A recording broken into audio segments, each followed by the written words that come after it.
adventure is what it is to you. And for some people, that's a big vision. For some people, that is the total aspiration of driving to the ends of the earth and back. I might do that when I retire, but life it's not achievable for most people. The cost, the time, the vehicle, whatever it is. So, I use my front runner gear everywhere. So at weekends, we might have an adventure where we're going off to watch a rugby tournament because the kids are playing, and I'll take my chairs and I'll take my tent because it's good for shoving injured children in halfway through matches.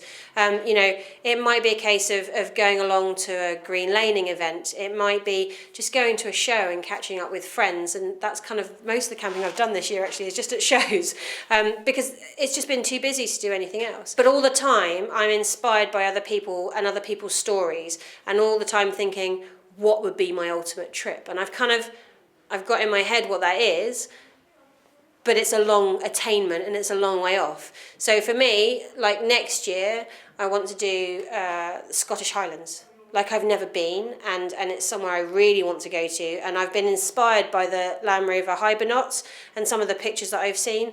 So that for me, that's next year. So for me, adventures are on my own doorstep, sharing other people's adventures and having my long-term goal, which hopefully I'll attain.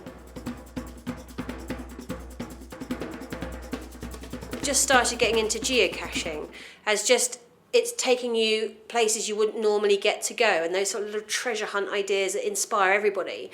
So it may just be a day somewhere and being out and about and lots of fresh air and rosy cheeks and a packed lunch. It may be staying overnight somewhere, sticking the rooftop tent on, getting the awning out. But that's great, but we're restricted here in this country because we can't wild camp. That's where, for me, little mini adventures really come in, is if you can actually just pop a tent up somewhere and have some fun.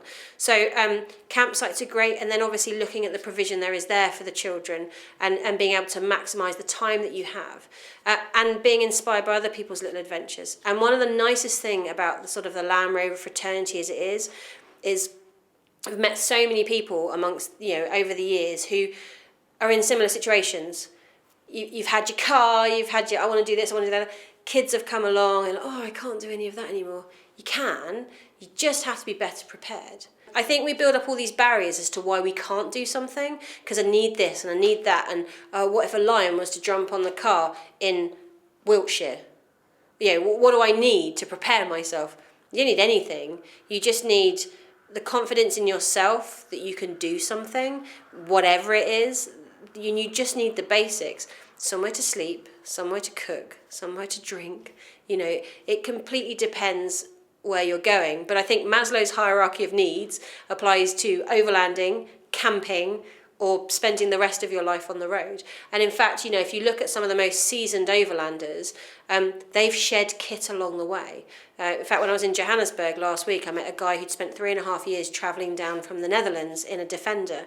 And I went to look in the back, and the first thing he said was, my car didn't look like this when I left the Netherlands. And I said, really? He said, yeah, I had a lot more kit then. And we've bartered or got rid of a lot on the way down because actually we realised we didn't need it. So I think for anybody, I would say start with the basics. What are the basics that you need to feel comfortable? You don't, a lot of people need things because it's a security blanket, but what do you really need? It's a bit like sort of desert island sort of discs type style is, and then what could go in room 101? Because a lot of the time you hear, I bought this, but I really didn't need it. But I used this and I got this from the pound shop and this is perfect.